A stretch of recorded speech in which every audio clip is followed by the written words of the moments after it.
All right, Henry and Gabe here. We're here to teach you how to serve the perfect jump serve. And the way to do this is through a jump top.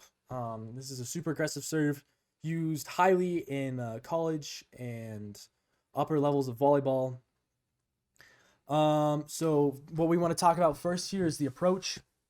So the approach is pretty much just a regular jump. It's going to start a little bit behind the baseline. Um, and what you want to do is you want to jump about medium strength off the ground, and you want to contact the ball at the highest point.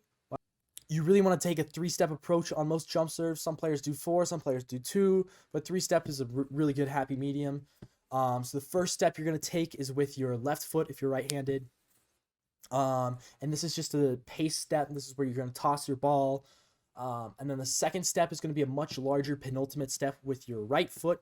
And then you're going to close that with your left foot. And that's when you're going to take off the ground.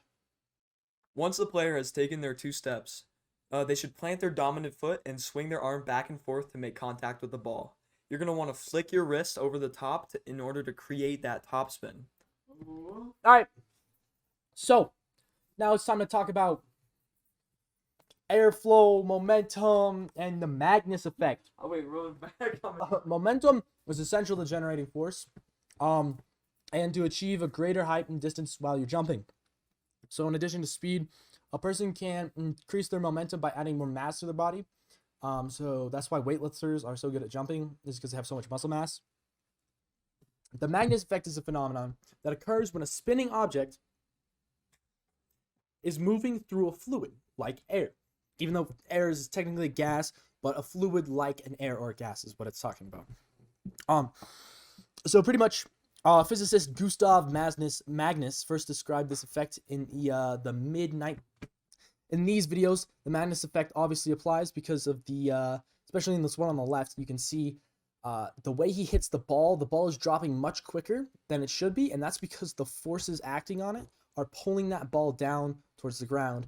So when you're pushing yourself down into your ground and you're down into the ground and you're springing up, these are two of the big causes to your force, because you're putting force down into the ground and you're really loading your legs, which is compressing them. And every force must have an equal and opposite reaction force. So when those muscles are compressed, when you're pushing yourself against the ground, that ground is going to push up just as hard against you.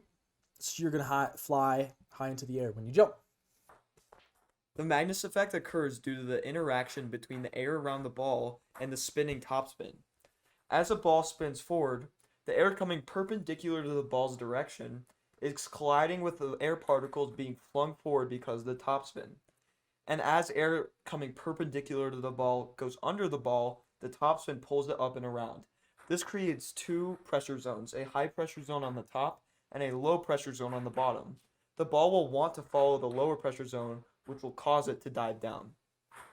The Magnus effect has many practical uses, including designs in vehicles and older airplanes, as you can see. If you spun a rotor backwards hard enough, you could generate enough force to lift an aircraft up. The only issue was it created major air-resistant issues and the plane could not sustain flight for a long time. The Magnus effect has many practical effects in many different sports like tennis, volleyball, and golf. So to actually compute the perfect serve, you need to recognize a couple things. D1 and D2 athletes are usually looking at an 11-foot touch. Court length is about 60 feet, and the net height is about 8 feet. But we are physicists, so we're going to use the metric system. So we're looking at a 3.35 meter reach, an 18-meter court, and a 2.43 meter net height.